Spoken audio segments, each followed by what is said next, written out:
முருங்கைக்கீரோட இந்த பூவும் போட்டால் அப்படி இருக்குங்கிறாங்க. போட்டு பார்ப்போம். ஏதோ ஒன்று போட்டு சுண்டி சாப்பிட வேண்டியதான். இதெல்லாம் பழுத்து போச்சு. இந்த மரத்தில் காய் நிறைய காய் இருந்துச்சா ஆளுக்கு அந்த பறித்து கொடுத்துட்டு வேலையை பார்க்கலாம் சமைச்சிருக்கோம். கொஞ்சோண்டு போட்டு கொஞ்சம் சீரகம், சின்ன வெங்காயம் நிறையா சேர்த்து 2 வரமிளகாய், நல்லா இளந்தாங்காயம் அப்படி தேங்காய் கொஞ்சோண்டு திருவி போட்டு அப்படியே பரப்பி தாளிக்கும் போது எண்ணெயில் கொஞ்சோண்டு உளுந்த பருப்பு கடலைப்பருப்பு. குழம்பே தேவை, கறி குழம்பு கூட தோட்டு அப்படி இருக்கும். ஆனால் என்ன வடை சட்டியில் போடும்போதே வந்துடுவாருங்க. என்னம்மா உங்க வீட்டுல விசேஷமா கீரை செஞ்சுக்கிட்டு இருக்கிறீங்க? வந்துட்டியா நீ? கீரை செய்யல, இப்பதான் பறிச்சுக்கிட்டே இருக்கிறேன். வந்துட்டேன், அதான் சொல்றேன். சொல்லுவேன். பட்டாளத்துல இருந்து உங்க வீட்டுக்காரர் வராருன்னு கீரையெல்லாம் செஞ்சு வைக்கிறீங்க. ஏன் உனக்கு போன் போட்டு சொன்னா நான் வாரேன்னு? முருங்கைக்கீரை செஞ்சாவே அதானே அர்த்தம். என்ன வாராங்கண்ணா? உட்காரு கட்டி போ அந்த பக்கம்.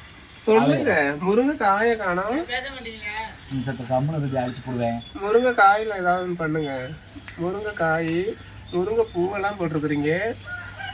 ஏம்மா நீ போமா சட்டை. ஒரு முருங்கை மரத்தவே வெட்டியிருப்பீங்களா? முருங்கை மரத்தை தான் வெட்டினேன். ஏன் வெட்டினேன்னா ரொம்ப அப்படியே தள்ளிச்சு கீழே காய் குறைஞ்சு.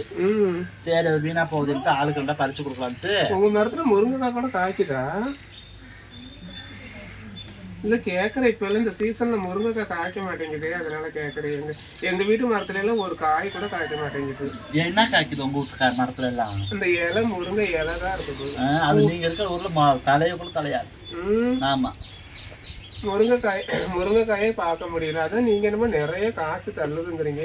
போய் பார்த்துட்டு வா சந்தேகம்னா அந்த பக்கம். எங்கிட்டு பின்னாடி கொள்ளை முருங்கைக்காய் காய்ச்சிருக்கு தானே நிறைய. என்னமா அது அதிசயமா இருக்கு. உங்க வீட்டு மரத்துல முருங்கைக்காய் காய்ச்சிருக்குதுன்னு எனக்கு. அப்புறம் உங்க வீட்டுல அப்ப நல்லா வாயில வண்டையா வந்து. எங்க வீட்டு மரத்துல எல்லாம் முருங்கைக்காவே காய்க்கலாமா? அரளிக்காய்தான் காய்க்குமோ? அப்புறம் வேற என்ன உங்க வீட்டு முருங்கைக்காயில என்னத்தான் காய்க்கும்? அப்ப உங்க வீட்டு மரம் உங்களுக்கு முருங்கை மரம் தான், எங்களுக்கும் முருங்கை மரம் தான். எங்களுதுல மட்டும் காய்க்கல, உங்களுதுல மட்டும் எப்படி நிறைய காய்ச்சிருக்கும். அது வயசுல இருந்து ஒரு கட்டுக்கப்பாவே இருந்து பழகிட்டேன் நானு. அதனால அப்படி நல்லா நிறைய காய் வந்துருச்சு. நீ சரியில்லாம இருந்திருப்ப. சரி அது இருக்கட்டும். நீங்க சனிக்கிழமை எதுவும் முருங்கைக்கீரை சமைக்கலாம்? ஐயோ சாப்பிட்டறமே. சனிக்கிழமையோ ஞாயிற்றுக்கிழமையோ எங்களுக்கு என்ன உகந்ததோ அதுதான் நாங்க செய்வோம். நீ போயிட்டுமா? சனிக்கிழமை முருங்கைக்கீரை செய்யக்கூடாது. ஏன் உன் மாமியாவுக்கு ஆகாதா? அப்புறம் என்ன? ஒரு ஞாயிற்றுக்கிழமை வாக்குல செய்யுது, ஒரு வெள்ளிக்கிழமை வாக்குல செய்யலாம். நேத்து செஞ்சிருந்தா கூட பரவாயில்ல, நேத்து ராத்திரி செஞ்சு தின்றுந்தீங்கன்னா கூட நல்லா இருப்பீங்க. காலையில செத்து கிடக்கலாம்ட்டு. அப்புறம் ராத்திரியில கீரை சாப்பிட்டோம்னா தானே கீரை விடிய காத்தால அது கேட்கும். நல்லா உடம்புல போய் அந்த ரத்தத்துல எல்லாம் சேர்ந்தாக்கி கலந்து உடம்பு நல்லா சுகத்தை கொடுக்கும். சுகத்தை உனக்கு கொடுக்கும். சுகத்தை ராத்திரியில எந்த கீரை செஞ்சாலும் செரிமானம் ஆகாதாமா. இது என்ன புது கதையா இருக்குது? ராத்திரியில நம்ம எந்த கீரை செஞ்சாலும் செரிமானம் ஆகாதான். அப்படி பார்த்தா கீரை விற்கிறவங்கள தலையில துணியை போட்டுக்கிட்டு தான் போகணும். தலையில துணியை போட்டு போட வேணாம். என் வாயில வேற என்னன்னு தெரியல. ராத்திரியில செஞ்சு தின்னாலும் ஒரு உடம்புக்கு நல்லதா இருக்கும். விடிய காலம்பரை ஏந்திரிச்ச உடனே பாத்ரூம் போயிட்டு நல்லா நீட்டா இருக்கும், உடம்பு கலகலன்னு இருக்கும். அதை விட்டுட்டு இவங்க என்னடான்னா சனிக்கிழமை போய் கீரை செஞ்சுட்டு கிடக்குறாங்க. ஒரு வெள்ளிக்கிழமை எதுவும் செஞ்சாலும் நல்ல நாள் செய்யலாம். எங்களுக்கு நல்ல நாளோ கெட்ட நாளோ அது எங்களை சார்ந்தது. நீ வந்தியா பாத்தியா? அப்புறம் நீங்க என்ன சாப்பிட்டுட்டு தான் போகணும் புடிவாதம் பண்ணுவீங்க. அதெல்லாம் நாங்க ஒன்னே வேற நாங்கெல்லாம் ராத்திரி தான் சாப்பிடுவோம். சரி உங்களுக்காக வேணா இன்னைக்கு பகல்ல சாப்பிடுறேன். வேணாம் நீ கிளம்பு. எதுவும் ஆகாதுல, நல்லா இருக்குமா? ஐயோ வேணாம்மா, உன்னை சாப்பிடவே நான் சொல்லல போ. இத என்ன பண்ணுவீங்க? அப்படியே தண்ணியில அலசி வேக வச்சு தின்னுறதா? இத போகும்போது சமையல் கட்டுக்கு போகும்போது உடம்புல ஒட்டு துணி இல்லாம எல்லா துணியும் கழட்டி கொடியில போட்டுறணும். எங்க சமையல் கட்டுக்கு போறதுக்கு முன்னாடியே. இது என்னடி கூத்தா இருக்குது? ஆமாமா, அப்படி செஞ்சாதான் நல்லா இருக்கும். நீங்க எப்படி செய்வீங்க? நாங்கெல்லாம் போகும்போது உடம்புல ஒட்டு துணி இல்லாம அடுப்புல போயிருவோம்.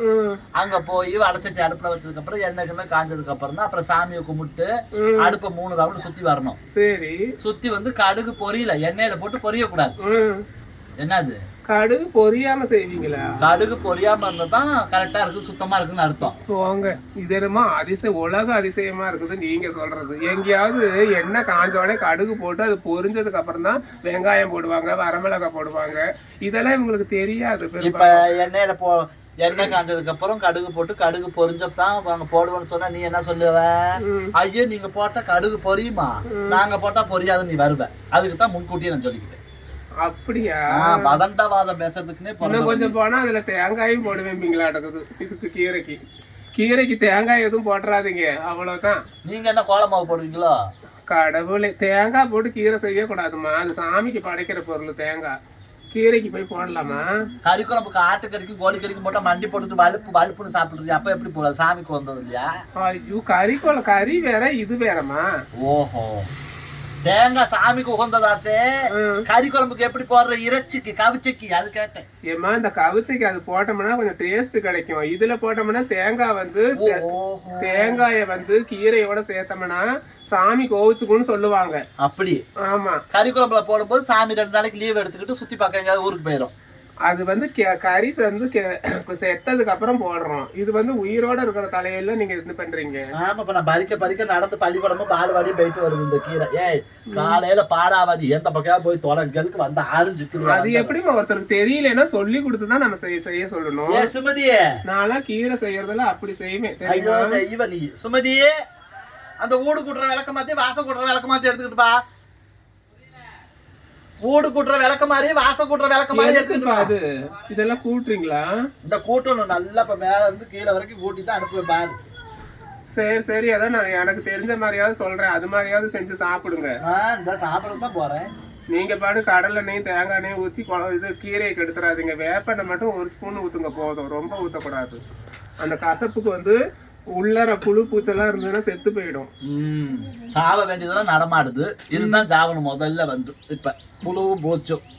வேப்பெண்ணெய் 1 ஸ்பூன் ஊற்றி கொஞ்சமா ஊத்துனீங்கன்னா அதுல நல்லா காஞ்சதுக்கு அப்புறம் கடுகு போடுறேன், ஜீரகம் போடுறேன், இதெல்லாம் போட வேண்டாம்.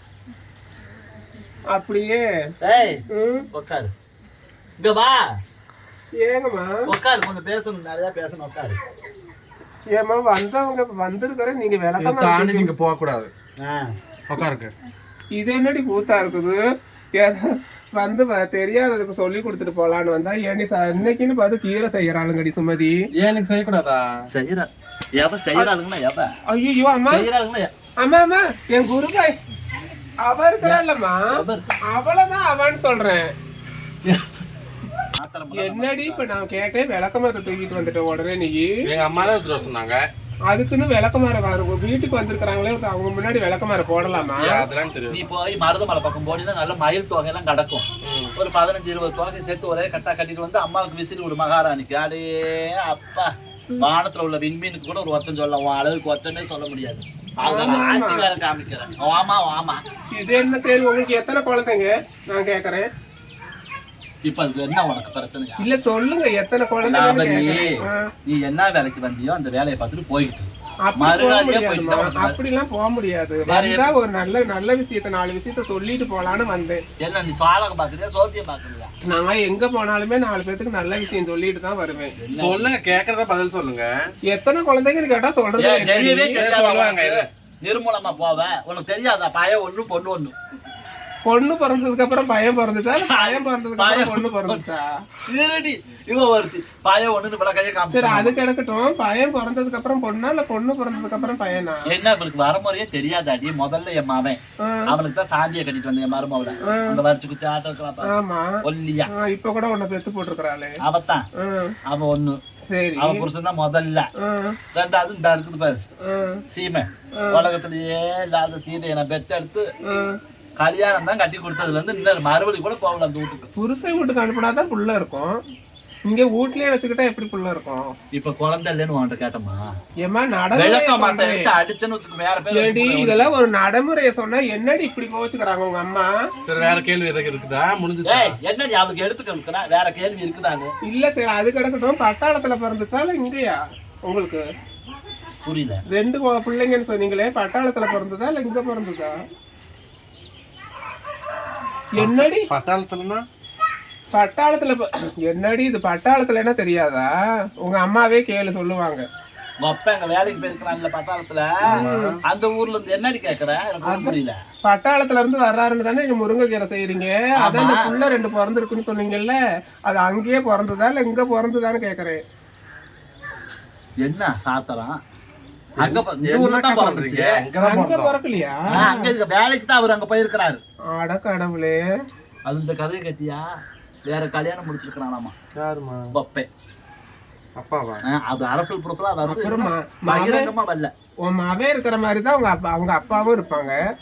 உன் மகன் இப்படி இப்போ ரெண்டாவது ஒரு பிள்ளைய நாகரிகமாலான்னு ஒருத்திய அவ பின்னாடியே சுத்திக்கிட்டு அலையிறான். சரி, மரியாதையா நீ பெயரை சொல்லு. உங்களுக்கு தெரியுமா சுத்துறாங்க? அப்புறம் ஊரே பேசுது. ஊரே பேசுனா எங்களுக்கு சம்மதம். நீ போ, நீங்க அப்படியே கொழுவுல வச்ச பொம்மை மாதிரி உன் மவன் வாழ்க்கை அவ பறிச்சுக்குவாடி, பறிச்சுக்குவாமா.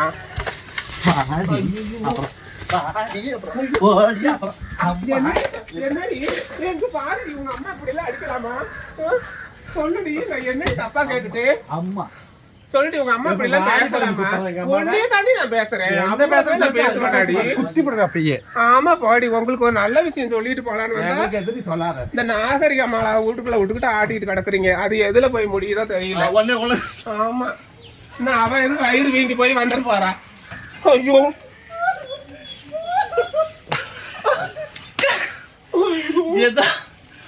ஏதாவது ஒண்ணு பேசணும்னு பேசுனா என்னத்தையோ பேசிக்கிட்டு இருக்க பாருங்க. கடவுளே. ஏடி சுமதி இங்க வா. நான் என்னங்கிறேன், பிரியக்கா, நீ வந்து ஒரு புருஷனோட போய் ஊர்ல போய் இரு. வந்துட்டு போனாரு 2 நாளைக்கு முன்னாடி. வந்துட்டு போனாலும் வயிற்றுல ஒரு புழு பூச்சி கூட இல்லையே. புழுப்பூச்சி இல்லன்னு உங்ககிட்ட நான் கேட்டேன்னா அது இருக்கணும்டி. ஊர்ல 4 சனம் கேட்கும்ல. எந்த சனமும் கேட்கல, நீ தான் வந்து கேட்கற. இப்ப யாருமே கேட்கல. மத்தவங்க கேட்ட கூடாதுங்கிறதுக்கு தான் நான் வந்து எல்லாமே மத்தவங்க கண்டிப்பா வாரா. அரசல் புரசலா கிட்ட பேசிக்கிறாங்கடி. நான் முன்னக்கூட்டியே சொல்லிட்டு போறேன். என்னது அரசலும் புரசலுமா பேசிக்கிட்டாங்க. இந்த மாதிரி இப்படி சுமதிக்கு புள்ள இல்லைங்கிறாங்க, இவ்வளவு நாள் ஆச்சு கல்யாணம் ஆகி அப்படிங்கிறாங்க. எனக்கு சங்கடமா இருக்குதுடி. ஒன்னே தான் சொல்லு. சரி, 4 வருஷம் போய் அவன் கூட நீ போய் போல. ஐயோ, அக்கா தங்கச்சி தானே பொழைச்சு நீ பெத்து கொடுத்துட்டு வா. நான் கல்யாணம் அவன் கூட பொழைச்சு பெற்றாலும் சரி, அவன் மாமியார் கூட பொழைச்சு நான் பெற்றாலும் சுமதி மாதிரிலாம் இருக்க மாட்டேன். நான் மகாராணி காலத்துல வாழணும்னு ஆசைப்படுறேன். நாங்க எப்படி இருக்கிறோம்? நீ அப்படியா இருக்கிற? சுமதி மாதிரி இல்லைன்னா எப்படி இருக்கிறேன்? நான் எப்படி இருக்கிறேன்? நானும் மகாராணி மாதிரி தான் இருக்கிறேன். எங்க இருக்கிற? அது உன் புருஷன் வீட்டுல இருக்கணும். என் புருஷன் ஆர்மிக்கு போயிட்டாரு. அப்புறம் எனக்கு எங்க அங்க என்ன வேலை? 6 போகட்டும் 7 போகட்டும், வர சொல்லி இங்க ஒரு வாரம் இருக்க வை. வீட்லயே அவருக்கு ஒரு வாரத்துக்கு வந்துட்டு போனாரு. வேற வந்துட்டு போயிட்டாரு. ஒரு கறிகாய ஆக்கி போனாரு. அதெல்லாம் ஆக்கி போட்டோம். சும்மா வாய் கொண்டெல்லாம் பேசிக்கிட்டு இருங்கம்மா. நீங்க செத்த நாங்க ஆடு அடிச்சு அவனுக்கு ஒரு நல்ல புத்திய சொல்லிட்டு போனாரு. கேட்கலாம். நீ மாவ பட்டாளத்துல இருக்கும்போது உங்களுக்கு குழந்தை பிறந்துச்சா, இங்க இருக்கும்போது குழந்தை பிறந்துச்சான்னு கேட்கலாம்.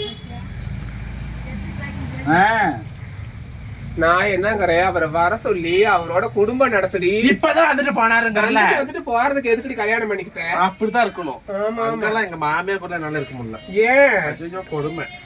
இதனோட நீ சொல்றத பார்த்தா எனக்கு கல்யாணம் பண்ணிக்கிற ஆசையே தோணாதாட்டம். என்ன ஆகலையா உனக்கு? இல்லடி, மாப்பிள்ளை என்ன ஆகலையா? உனக்கு இன்னும் கல்யாணம் ஆகலையா? இல்லையே.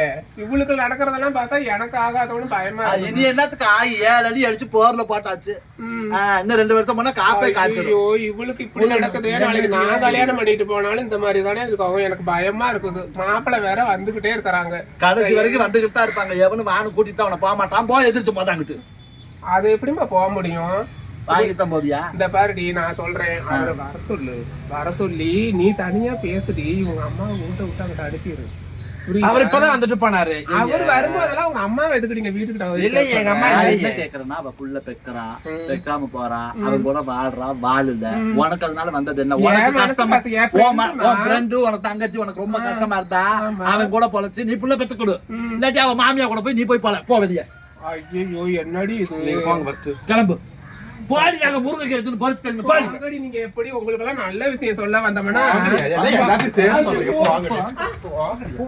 என்னடி உங்க அம்மா இப்படி அடிக்க வராங்க? ஓடி பெரிய லாபரியே காலையில பொட்டு கட்டி விட்டாப்ல ஊருக்குள்ள வந்துருது. 4 விஷயம் நல்லது சொல்லும் போது கேளுங்கம்மா. நீ ஒரு நல்லது சொல்ல வேணாம். எங்களுக்கு வந்து நல்லது அவன் நல்லா இருக்கணும்னு தானே நான் ஆசைப்படுறேன். அவன் மேல அவ்வளவு பாசம் தெரியுமா? வந்துருங்க போக மாட்டாங்க. மேடம் நீ போ பாடியே. காலையில கீழே சொல்லி வெறுவத்துல திங்கிற முடியும். பாடி அந்த பக்கம் போங்க, நான் போறேன். போயிட்டு வா. இனிமே உங்க வீட்டுக்கு நான் வந்தேன்னு வச்சுக்கோங்க, ஏதாவது ஒரு விஷயத்தோட தான் நான் வருவேன். பரவாயில்ல, போயிட்டு வா. அப்ப நான் வர வேண்டாமா? ஐயோ, நாசக்கதியா நீ போவ. போ பாரு சுமதி, இப்படி எல்லாம் போயிட்டு நாளைக்கு வாங்க. போங்க. சரி, அது கிடக்கட்டும். கீரையை செஞ்சாவது அப்புறம் எடுத்து வை உங்க அம்மாவுக்கு தெரியாம.